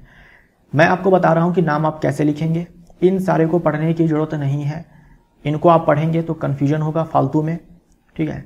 सवाल आएगा आपसे नोमेनक्लेचर के ऊपर तो आप बना देंगे, छूटेगा नहीं, ठीक है। इन सारे को पढ़ने की जरूरत नहीं है भाई। इनमें जो यहाँ किताब में जो तरीका बताया गया है वही तरीका हम लोग पढ़ेंगे, लेकिन एग्जाम्पल के थ्रू हम लोग इस पूरे टॉपिक को कवर करेंगे। इसको पढ़ने की आवश्यकता नहीं है, आप भी मत पढ़ना, ठीक है। पढ़ने की जरूरत नहीं है। पूर्व लग्न का मतलब नाम के स्टार्टिंग में जो आकर के जुड़ेगा पार्ट, और अनुलग्न का मतलब नाम के अंत में आकर के जो जुड़ेगा पार्ट, ठीक। तो हम लोग बढ़ते हैं आगे। ये तो मैंने आपको बता रखा है पहले ही कि एल्केन का मतलब कार्बन कार्बन के बीच में सिंगल बॉन्ड, एल्कीन का मतलब कार्बन कार्बन के बीच में डबल बॉन्ड, या फिर आप ऐसे समझो, मैंने आपको बताया हुआ है कि कार्बन कार्बन के बीच में अगर सिंगल बॉन्ड होगा केवल, तो नाम के अंत में एन आएगा। नाम के अंत में आने वाले कोई हम लोग अनुलग्न बोलते हैं, सफिक्स बोलते हैं। अगर कार्बन कार्बन के बीच में डबल बॉन्ड है तो नाम के अंत में क्या आएगा भाई, इन आएगा सफिक्स के रूप में। और कार्बन कार्बन के बीच में ट्रिपल बॉन्ड है तो नाम के अंत में YNE आएगा, YNE आएगा। असंतृप्त कार्बन श्रृंखला में कार्बन श्रृंखला के नाम के अंत में एन को सारणी के अनुसार इन या आइन से प्रतिस्थापित करते हैं। तो देखो यही सब जो है पढ़ने की आवश्यकता नहीं है, ठीक है। जैसे मैं आपको समझा रहा हूं वैसे आप समझते चलेंगे, ये पूरा टॉपिक आपका बहुत ही अच्छे से कवर हो जाएगा, राइट। यहां पर देख लो, ये यौगिक के प्रकार है, ठीक। हेलो एल्केन हो सकते हैं, हेलो का मतलब फ्लोरीन, क्लोरीन, ब्रोमीन, आयोडीन, इन समय से कोई भी हो सकता है। एल्कोहल, एल्डिहाइड, कीटोन, है ना, या तो यौगिक हेलो एल्केन हो सकता है, या फिर यौगिक एल्कोहल हो सकता है, या फिर यौगिक एल्डिहाइड हो सकता है। एल्डिहाइड का मतलब एल्डिहाइड फैमिली का कोई यौगिक हो सकता है, कीटोन फैमिली का कोई यौगिक हो सकता है, कार्बोक्सिलिक एसिड फैमिली का कोई यौगिक हो सकता है, एल्कीन हो सकता है, एल्काइन हो सकता है। तो एल्कीन के केस में जो सफिक्स है नाम के अंत में जो आएगा वो ENE आएगा, बता चुका हूं मैं आपको। जैसे प्रोपीन, ठीक है, जैसे कि प्रोपीन। अच्छा, ये भी तो मैंने आपको बता रखा है, अगर मेथ है मतलब कि 1 कार्बन, अगर एथ है यानी कि 2 कार्बन, अगर प्रोप है यानी कि 3 कार्बन, अगर ब्यूट है यानी कि 4 कार्बन है, अगर पेंट है यानी कि 5 कार्बन है, अगर हेक्स है यानी कि 6 कार्बन है, अगर हेप्ट है यानी कि 7 कार्बन है, मैंने आपको बताया हुआ है। तो अगर मान लो कि प्रोपीन लिखा हुआ है तो आप इसे समझ में, आपको ये समझ में आ जाएगा कि भाई यहां पर प्रोपीन है यानी कि प्रोप है, और साथ में क्या है यहां पर इन है, यानी कि 3 कार्बन है और डबल बॉन्ड है एक जगह पर। तो 3 कार्बन का आप ऐसे चैन बना देंगे और एक जगह पर डबल बॉन्ड लगा देंगे, बाकी के स्थान पर आप हाइड्रोजन जोड़ देंगे, ठीक। जैसे मान लो प्रोपाइन है तो फिर से प्रोप आया और साथ में क्या आया, YNE आया, प्रोपाइन हो गया ये। तो प्रोप का मतलब भाई 3 कार्बन है, लेकिन यहां पर YNE है, मतलब कार्बन कार्बन के बीच में एक जगह पर ट्रिपल बॉन्ड है, बाकी के स्थान पर आप हाइड्रोजन जोड़ देंगे। तो इनके बारे में तो हम लोगों ने ऑलरेडी पढ़ लिया हुआ है। हेलो एल्केन के ऊपर आते हैं। हेलो एल्केन, हेलो के स्थान पर जो है क्लोरो आ सकता है, ब्रोमो आ सकता है, आयोडो आ सकता है, फ्लोरो आ सकता है। भाई क्लोरो आएगा अगर क्लोरीन है, ब्रोमो आएगा अगर ब्रोमीन है, और ये पूर्व लग्न होता है। हैलोजन तत्व अगर जुड़ा हुआ है कार्बन श्रृंखला में तो पूर्व लग्न का हम लोग इस्तेमाल करते हैं, बाकी सारे में अनुलग्न होगा। देखो अनुलग्न अनुलग्न अनुलग्न अनुलग्न अनुलग्न अनुलग्न, यानी नाम के अंत में आकर के हम लोग ऑल जोड़ेंगे, अल जोड़ेंगे, ऑन जोड़ेंगे, ओइक एसिड जोड़ेंगे, इन आइन ये सब जोड़ेंगे। लेकिन अगर मान लो कि हैलोजन तत्व आकर के जुड़ा है तो नाम के स्टार्टिंग में ही हम लोग क्या करेंगे, अगर क्लोरीन है तो क्लोरो जोड़ देंगे, ब्रोमीन है तो ब्रोमो जोड़ देंगे। एग्जाम्पल के थ्रू हम लोग यहां पर समझते हैं। जैसे यहां पर देखो, तो मैंने यहां पर क्लोरीन जोड़ दिया, ठीक। तो ये एक अपने आप में हैलोजन तत्व है ना, हैलोजन तत्व है। तो हैलोजन तत्व के केस में हम लोग क्या करते हैं, हैलोजन तत्व के केस में हम लोग पूर्व लग्न का इस्तेमाल करते हैं। यानी हम लोग क्या करेंगे, क्लोरीन है तो क्लोरो जोड़ देंगे, नाम में हम लोग पहले क्या करेंगे, क्लोरो लिखेंगे। उसके बाद देखो कितने कार्बन है, 1 2 3 4, 4 कार्बन के लिए क्या आता है भाई, यहां देख लो ब्यूट आता है, तो ब्यूट लिखेंगे। कार्बन कार्बन के बीच में केवल सिंगल बॉन्ड है तो ANE लगा देंगे, क्लोरो ब्यूटेन हो गया, क्लोरो ब्यूटेन हो गया। ऐसे ही ये क्लोरोप्रोपेन है, क्लोरोप्रोपेन है क्योंकि यहां पर प्रोप है, मतलब आपने समझा कि 3 कार्बन है, ठीक। क्योंकि यहां पर लास्ट में N भी है, प्रोपेन, तो प्रोपेन का सीधा सा मतलब होता है CCC, है ना, CH3 CH2 CH2। और यहां पर देखो क्लोरो है, मतलब एक हाइड्रोजन को हटा करके क्लोरीन जोड़ा जाएगा। इसी को अगर आप डिटेल में लिखना चाहोगे तो ऐसे लिख दो CH3 CH2 CH2 Cl। तो अगर मैं ऐसे लिखता हूं तो आपको ये समझना है, आपको हाइड्रोजन जो है बिठा देना है। मैंने आपको बताया हुआ कि कैसे आप हाइड्रोजन को डालेंगे।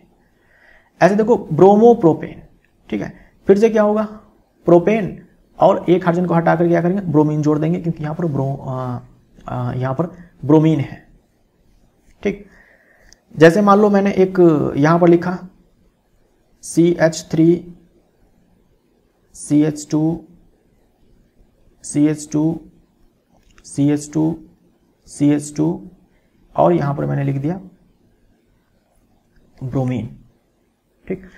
तो जैसे आपने ब्रोमीन देखा, ये कार्बन चैन आपने देखा, आपने समझ गया कि हेलो एल्केन है, हेलो एल्केन। तो सबसे पहले हेलो का नाम लिखेंगे, हेलो के स्थान पर Br है तो ब्रोमो लिखेंगे और देख लेंगे कि एल्केन कौन सा है। तो एल्केन 1 2 3 4 5, 5 कार्बन वाला एल्केन है। 5 कार्बन वाला एल्केन क्या होता है भाई, 5 कार्बन के लिए पेंट आएगा और कार्बन कार्बन के बीच केवल सिंगल बॉन्ड है तो नाम के अंत में N आ जाएगा, यानी 5 कार्बन वाला एल्केन सीधा याद रखो पेंटेन होता है। तो बहुत ही आसान है। हैलोजन तत्व अगर आकर के जुड़ता है, हैलोजन तत्व अगर आकर के जुड़ता है या फिर हेलो एल्केन का कोई यौगिक है तो आप पूर्व लग्न का इस्तेमाल करेंगे। बाकी जो भी है इन सारे में जो है आप अनुलग्न का इस्तेमाल करेंगे, ठीक है। अभी आगे बढ़ते हैं तो आपको सब कुछ समझ में आ जाएगा आसानी से। अब देखो एल्कोहल है, एल्कोहल फैमिली है, इसमें कई सारे यौगिक आएंगे। जो भी एल्कोहल फैमिली का यौगिक होगा उसके नाम के अंत में आपको OL दिख जाएगा, हिंदी में ऐसे ऑल दिख जाएगा, OL मतलब ऑल। तो यहां पर देखो मैंने एक यौगिक लिखा, पहले हम एक ही कार्बन का लेते हैं। चलो पहला हमने क्या किया कि ये एक यौगिक बनाया, आपने OH देखा, आप समझ गए कि भाई OH है तो ये अपने आप में एल्कोहल है। अब इसका IUPAC नाम लिखना है, अब इसका IUPAC नाम लिखना है। तो देखो कितना कार्बन, एक कार्बन, एक कार्बन के लिए मेथ आएगा और क्योंकि एक ही कार्बन है तो सीधा आप यहां पर मेथेन लिख दो, ठीक। यहां पर आपने देखा OH है तो नाम के अंत में क्या आएगा, ऑल आएगा, ठीक है। इंग्लिश में OL लिखेंगे तो आप OL लिख दो। इस E को हटा देना है ना, एल्केन के लास्ट में जो E आएगा उसको हटा देना है। एल्केन का ही मेंबर है ये मेथेन, पहला मेंबर, E आपने हटा दिया तो भाई क्या बना यहां पर, यहां पर बना मेथनॉल। ये मेथनॉल है CH3OH। चलिए आगे बढ़ते हैं। CH3 CH2OH मैंने यहां पर लिख दिया। अब यहां पर देखो कितने कार्बन है, 2 कार्बन है, 1 2, 2 कार्बन के लिए एथ आएगा, एथ आ गया। कार्बन कार्बन के बीच में केवल सिंगल बॉन्ड है यानी कि N आएगा, एथेन। अब देखो यहां पर OH है, OH के लिए ऑल आएगा, है ना, लेकिन E हटा करके हम लोग क्या करेंगे, यहां पर ऑल जोड़ेंगे, E हटा करके, तो क्या बनेगा, एथेनॉल बनेगा। बहुत ही सिंपल है। ऐसे ही अगला सदस्य लिखते हैं CCCOH। आप समझ गए ना, CCC है मतलब बाकी जगह पर आपको हाइड्रोजन अपने माइंड में रखना है। देखो कितने कार्बन है, 3 कार्बन है, 3 कार्बन के लिए प्रोप आएगा, कार्बन कार्बन के बीच में केवल सिंगल बॉन्ड है तो प्रोपेन हो जाएगा। और यहाँ पर OH आया है, OH के लिए हम लोग OL जोड़ेंगे लेकिन E हटा करके, तो क्या बनेगा यहाँ पर प्रोपेनॉल बनेगा। समझ में आया। चलो इस बार हम क्या करते हैं कि मैं आपको नाम देता हूं ब्यूटेनॉल, इससे आपको फॉर्मूला लिखना है। ब्यूटेनॉल है, इससे आपको फॉर्मूला लिखना है। तो क्या आप ये समझ रहे हैं कि ये ब्यूटेनॉल है, यानी हुआ कुछ ऐसा है कि ब्यूटेन में ही ई हटा करके ऑल जोड़ा गया है। यानी पहले आप ब्यूटेन लिखेंगे, ब्यूटेन के लिए आप क्या करेंगे, जस्ट आपको ब्यूट का मतलब पता है कि 4 कार्बन, तो 4 कार्बन का आप ऐसे चैन बना लेंगे और क्या करेंगे, इस OH को जोड़ देंगे। ये OL जो आया है इसके लिए OH जोड़ देंगे, बस हो गया, ये हो गया ब्यूटेनॉल। ये क्या हो गया ब्यूटेनॉल, 1 2 3 4 ब्यूटेनॉल। अगर आप हाइड्रोजन बैठाएंगे तो कुछ ऐसा बनेगा सीन।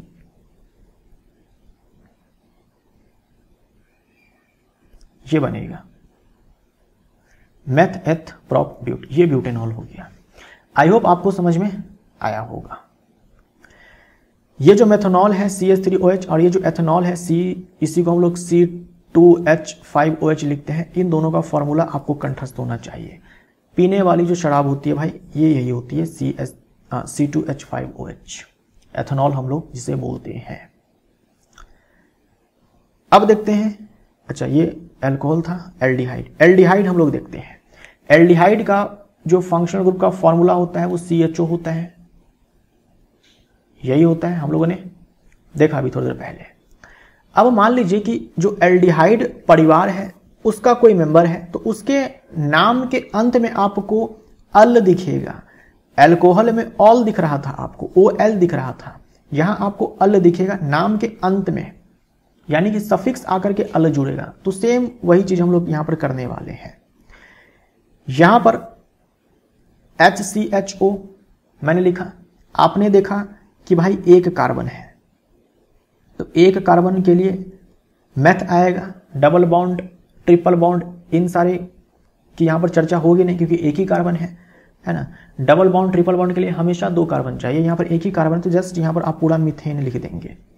अब क्योंकि यहां पर फंक्शनल ग्रुप CHO है तो इसके लिए नाम के अंत में अल आएगा, तो आप क्या करेंगे, अल तो जोड़ेंगे लेकिन ई हटा करके, ठीक है, ई हटा करके। तो क्या बन जाएगा यहां पर बन जाएगा मेथेनल, मेथेनल, इसी को फॉर्मल्डिहाइड बोलते हैं। अब मैं यहां पर लिखता हूं CH3CHO।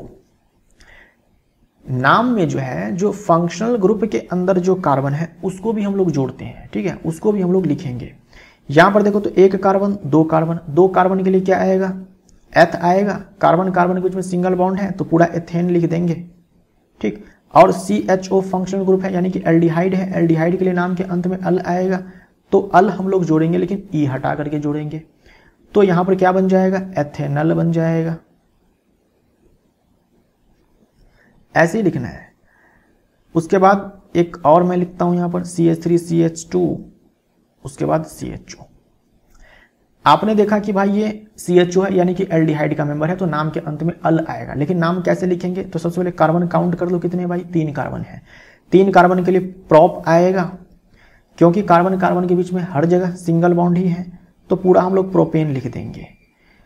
ई हटा करके क्या करेंगे, एल्डिहाइड है तो अल जोड़ देंगे नाम के लास्ट में, तो यहां से क्या बन जाएगा, प्रोपेनल बन जाएगा।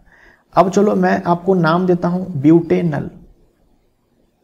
ब्यूटेनल, जैसे ही आपने नाम के अंत में अल देखा तुरंत आप समझ गए कि भाई ये अल्डिहाइड है, ठीक है, ये अल्डिहाइड है। अब यहां पर आपको ध्यान देना है, यहां पर आपको ध्यान देना है कि ये एल्डिहाइड है और टोटल कार्बन कितने हैं, 4 है, क्योंकि यहां पर ब्यूट आया है। टोटल कार्बन जो 4 है उसमें जो फंक्शनल ग्रुप का भी कार्बन, फंक्शनल ग्रुप का जो खुद का कार्बन है वो भी इंक्लूडेड है। देखो ना, नाम जो हम यहां पर लिख रहे हैं, यहां जो हमने प्रोप लिखा इसमें फंक्शनल ग्रुप का जो कार्बन है इसको भी तो शामिल किया है। ऐसे ये जो ब्यूट है इसमें जो 1 कार्बन होगा वो फंक्शनल ग्रुप का होगा, तो हम क्या करेंगे, यहां पर 4 कार्बन लिखेंगे और जो चौथा कार्बन होगा वो फंक्शनल ग्रुप का ही होगा। तो 1 2 3 4 ये आपका हो गया ब्यूटेनल। यहां पर आप हाइड्रोजन जोड़ देना। तो ये सारी बातें जो है आपको ध्यान में रखनी है। अब है कार्बोक्सिलिक एसिड। कार्बोक्सिलिक एसिड समझाते श्रेणी के अंदर जितने भी सदस्य आएंगे उनके नाम के अंत में आपको ओइक एसिड दिखेगा। ओइक एसिड फंक्शनल ग्रुप क्या है? COOH है, इसी को हम लोग ऐसे लिखते हैं C++OOH। यहां भी देखो जो फंक्शनल ग्रुप है उसके पास खुद एक कार्बन है, यानी जो हम लोग काउंट करेंगे कार्बन को उसमें इस वाले कार्बन को भी शामिल करना है, इसको हटाना नहीं है। तो पहला जो सदस्य होगा वो तो एक ही कार्बन का होगा, तो यहां पर जस्ट हम लोग हाइड्रोजन जोड़ देते हैं। अब देखो एक कार्बन के लिए मेथ आता है, डबल बॉन्ड ट्रिपल बॉन्ड की कोई चर्चा है नहीं, यहां पर एक ही कार्बन है तो मीथेन लिख देंगे पूरा। और क्योंकि यहां पर COOH है, कार्बोक्सिलिक एसिड फंक्शनल ग्रुप है, तो नाम के अंत में क्या आएगा? ओइक एसिड आएगा, लेकिन ई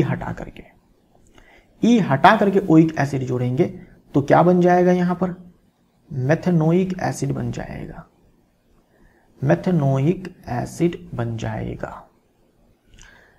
अगला सदस्य लिखते हैं CH3COOH। कार्बन काउंट करो, 1 2, फंक्शनल ग्रुप का भी कार्बन काउंट होगा। 2 कार्बन के लिए भाई एथ आएगा, कार्बन कार्बन के बीच में सिंगल बॉन्ड है तो पूरा एथेन आप लिख दो। क्योंकि यहां पर कार्बोक्सिलिक एसिड फंक्शनल ग्रुप है तो डेफिनेटली नाम के अंत में ओइक एसिड आएगा, लेकिन ई हटा करके हम लोग जोड़ेंगे तो यहां पर बन जाएगा एथनोइक एसिड। ये सब हम लोग क्या लिख रहे हैं? IUPAC नाम लिख रहे हैं। मेथनोइक एसिड का ही साधारण नाम जो है फॉर्मिक एसिड होता है, जो चींटी के डंक में पाया जाता है। एथनोइक एसिड को हम लोग एसिटिक एसिड बोलते हैं, जो सिरके में पाया जाता है। अब मान लीजिए कि मैंने नाम दिया आपको प्रोपेनोइक एसिड, प्रोपेनोइक एसिड। तो ओइक एसिड जैसे ही आपने देखा आप तुरंत समझ गए कि भाई यहां पर COOH तो आएगा ही आएगा, क्योंकि ओइक एसिड है तो फंक्शनल ग्रुप COH आएगा ही। फिर आपने देखा कि यहां पर भाई प्रोप लिखा हुआ है, यानी टोटल 3 कार्बन आएंगे, जिसमें से एक कार्बन ये जो फंक्शनल ग्रुप है उसका खुद का है, यानी कि इसमें 2 आप और कार्बन जोड़ेंगे, हो गया। ये हो गया प्रोपेनोइक एसिड। हाइड्रोजन आप बैठा दो यहां पर 3 हाइड्रोजन आ जाएगा और यहां पर 2 हाइड्रोजन आ जाएगा, यहां पर 2 हाइड्रोजन आ जाएगा। ये हो गया प्रोपेनोइक एसिड। तो ये सब आपको ध्यान में रखना है। फंक्शनल ग्रुप का फॉर्मूला क्या है और ओइक एसिड अनुलग्न है, ये सब आपको ध्यान में रखना है। ओइक अम्ल, हिंदी में आएगा ओइक अम्ल, जैसे प्रोपेनोइक अम्ल, ठीक, ओइक अम्ल। नेक्स्ट हमारा कीटोन, नेक्स्ट है हमारा कीटोन। कीटोन का पहला सदस्य ही 3 कार्बन वाला होता है, मैंने आपको बताया, यह है प्रोपेनोन। IUPAC नाम, यही पहला सदस्य है, यही पहला सदस्य है। तो इसका नाम देखो कैसे लिखा गया है,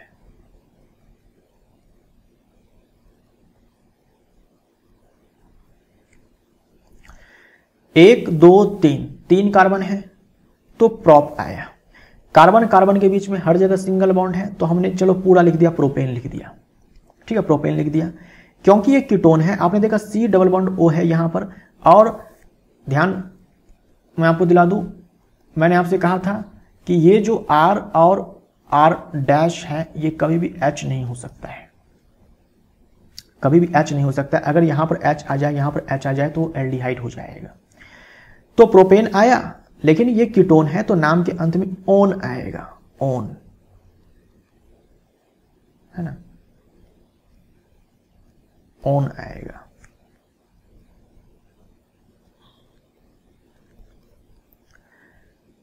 तो हम लोग यहां पर ओन जोड़ देंगे, लेकिन ई हटा करके जोड़ेंगे, ठीक है। तो प्रोपेनोन हो जाएगा ये, राइट। चलो मैंने यहां पे लिख दिया ब्यूटेनोन, इसका आप फॉर्मूला लिख करके बताओ। यहां भी देखो फंक्शनल ग्रुप जो है C डबल बॉन्ड O, उसमें खुद का, इसके पास खुद का एक कार्बन है। तो जो हम लोग यहां पर मेथ एथ प्रोप ब्यूट ये सब लिखेंगे तो उसमें जो फंक्शनल ग्रुप का कार्बन है वो भी काउंट में आएगा, वो भी काउंट में आएगा। तो जैसे ही आपने देखा कि भाई ओन है यहां पर, तो आप समझ गए कि यहाँ पर कार्बन कीटोन का फंक्शनल ग्रुप आएगा। अब आपने देखा यहाँ पर ब्यूट लिखा हुआ है, यानी टोटल 4 कार्बन आएगा। टोटल 4 कार्बन आएगा तो आप यहाँ पर कार्बन जोड़ दो, एक यहाँ पर एक कार्बन जोड़ दो, और इसके अलावा एक और कार्बन आएगा तो आपका दिल करे आप इस साइड जोड़ दो, चाहे आप इस साइड जोड़ दो, दोनों में से किसी भी साइड आप जोड़ सकते हो। लेकिन पहले आपको जो है जो स्टार्टिंग के 2 कार्बन लिखेंगे आप, तो दोनों साइड आप जोड़ेंगे, क्योंकि आप हाइड्रोजन जोड़ नहीं सकते हैं, तो डेफिनेटली यहाँ पर कार्बन ही आपको जोड़ना पड़ेगा। अब चौथा कार्बन जो है आप यहाँ पर जोड़ दो, या फिर आपका दिल करे आप यहाँ पर जोड़ दो, कोई दिक्कत नहीं है। बाकी आप यहाँ पर हाइड्रोजन को बैठा सकते हो।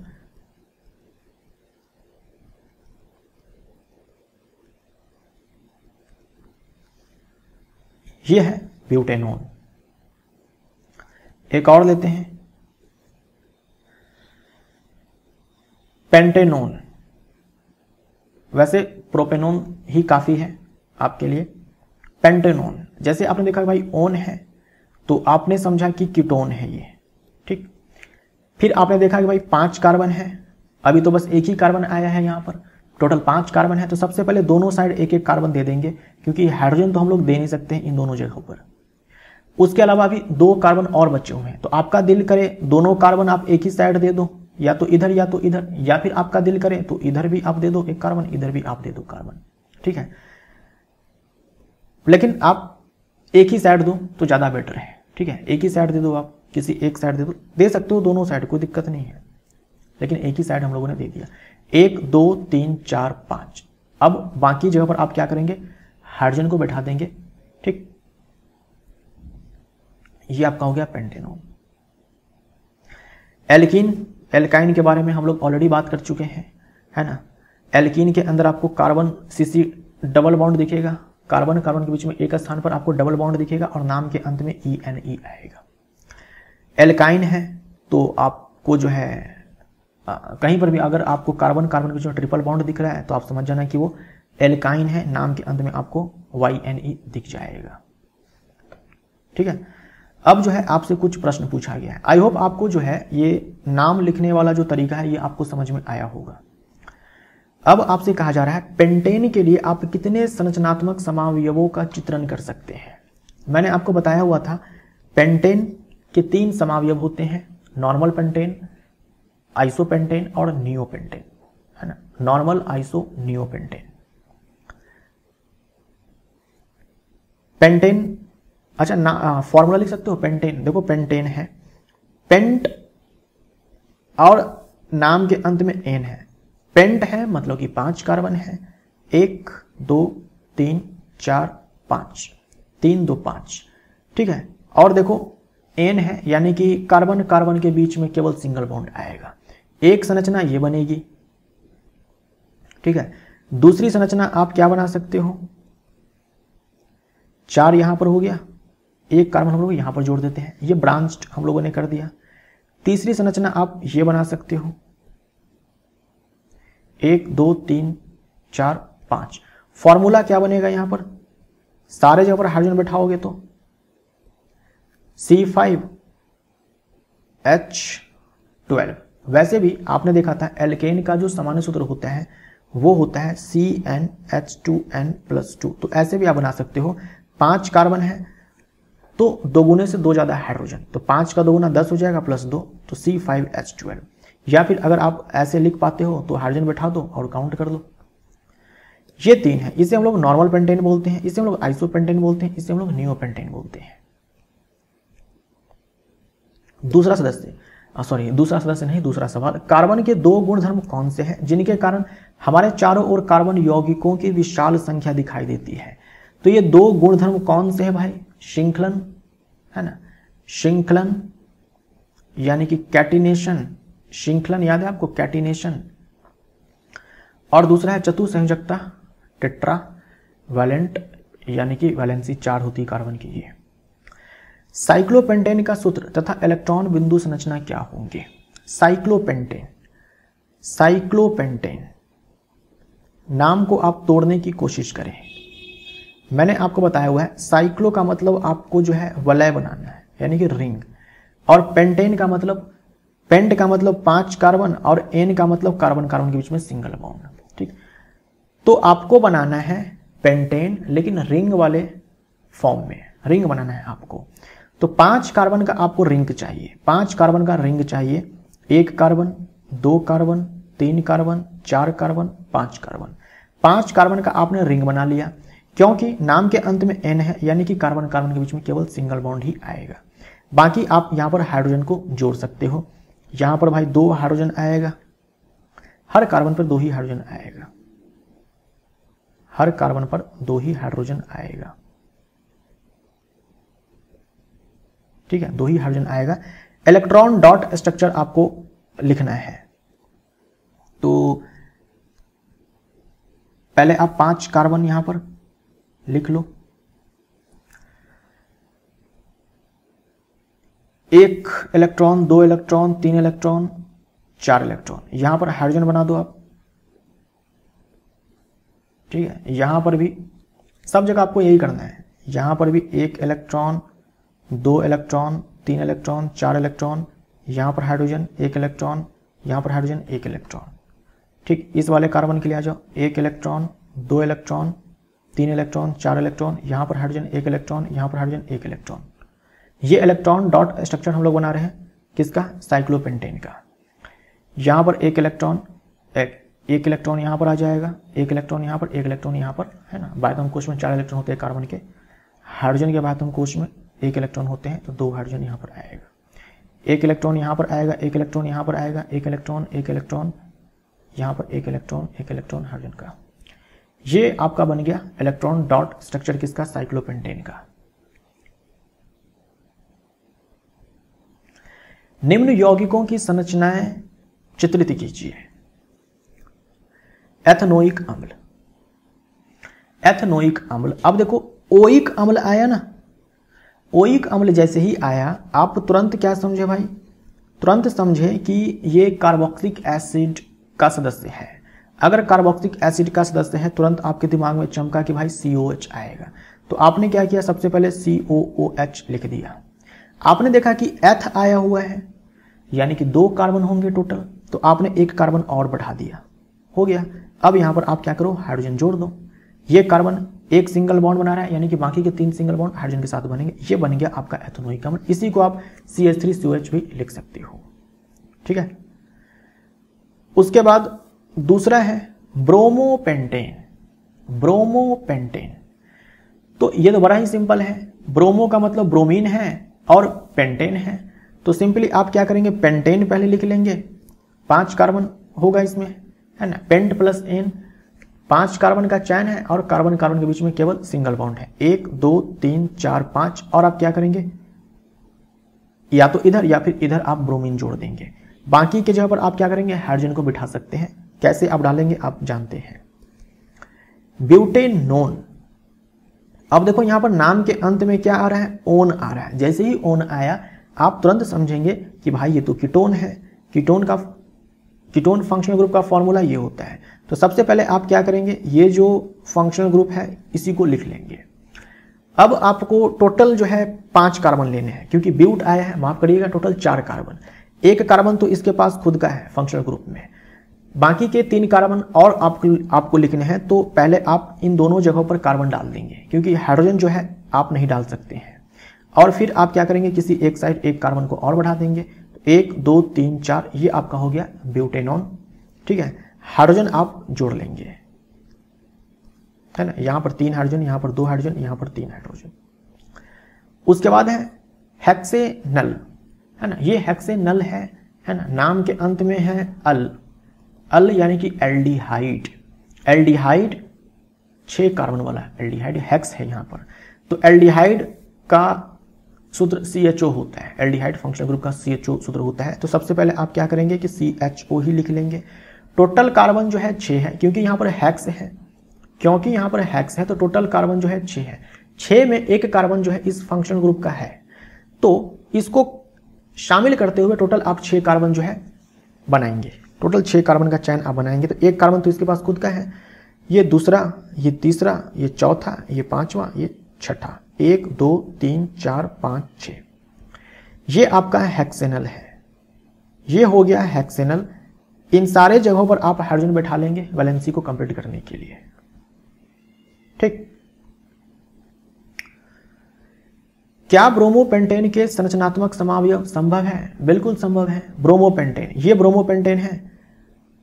हम चाहें तो इसको ऐसे 1 2 3 4 5, अभी ब्रोमीन हम लोगों ने यहां जोड़ा है, हम एक बार क्या कर सकते हैं कि यहां जोड़ सकते हैं, ठीक। तो एक अलग संरचना मिल जाएगी। हम ब्रोमीन को यहां भी जोड़ सकते हैं। एक दूसरी संरचना अगर हम बनाते हैं तो ब्रोमीन को हम लोग यहां जोड़ सकते हैं। उसके बाद आप बोलेंगे यहां भी तो जोड़ सकते हैं, लेकिन यहां पर जोड़ोगे तो यही वाली संरचना आपको मिल जाएगी, यहां पर जोड़ोगे तो आपको ये वाली संरचना मिल जाएगी। उसके बाद हम इसको ब्रांच्ड भी तो कर सकते हैं। हम क्या कर सकते हैं, इसको ब्रांच्ड भी तो कर सकते हैं। ये Br है, हम यहां पर एक कार्बन को यहां पर जोड़ देंगे, 1 2 3 4 5, ठीक है। तो ये ब्रांच्ड हो जाएगा। हम क्या कर सकते हैं, यहां पर जोड़ सकते हैं। टोटल इसके 8 जो है समावयव आते हैं। आपसे बस ये पूछा गया है क्या ब्रोमोपेंटेन के संरचनात्मक समावयव संभव है, तो यह संभव है। टोटल 8 जो है आइसोमर्स यहां पर मिलते हैं, राइट। निम्न यौगिकों का नामकरण कैसे करेंगे? नामकरण करना है। यहां पर देखो ब्रोमीन आकर के जुड़ा है, यानी ये समझ में आ गया कि ये जो है हेलो एल्केन का सदस्य है ना। ब्रोमो हेलो एल्केन, हेलो के स्थान पर ब्रोमीन है और एल्केन के स्थान पर क्या है, इथेन है 2 कार्बन का। तो हम क्या बोलेंगे इसको, ब्रोमो इथेन। उसका देखो ये CHO है ना, ये CHO है, ये है क्या है भाई, ये एल्डिहाइड है। एल्डिहाइड है तो नाम के अंत में क्या आएगा, अल आएगा। अच्छा पहले देखो एक कार्बन है तो मेथ आएगा और यहां पर क्या हो जाएगा, मेथेन हो जाएगा। एक ही कार्बन है, ई हटाएंगे, एल्डिहाइड है तो अल जोड़ देंगे, यानी कि ये मेथेनल हो जाएगा। यहां देख लो आप, कार्बन कार्बन के बीच में क्या है, ट्रिपल बॉन्ड है, यानी नाम के अंत में पक्की बात है भाई कि आइन आएगा। अब देखो कितने कार्बन है, 1 2 3 4 5 6, टोटल 6 कार्बन है। 6 कार्बन के लिए हेक्स आएगा, ठीक, हेक्स आएगा क्योंकि कार्बन कार्बन के बीच में ट्रिपल बॉन्ड है। तो यहां पर हम लोग क्या करेंगे, YNE जोड़ देंगे। तो इसी के साथ यहां पर पार्ट 3 जो है हमारा समाप्त होता है। मिलते हैं अगले पार्ट में। Thank you so much.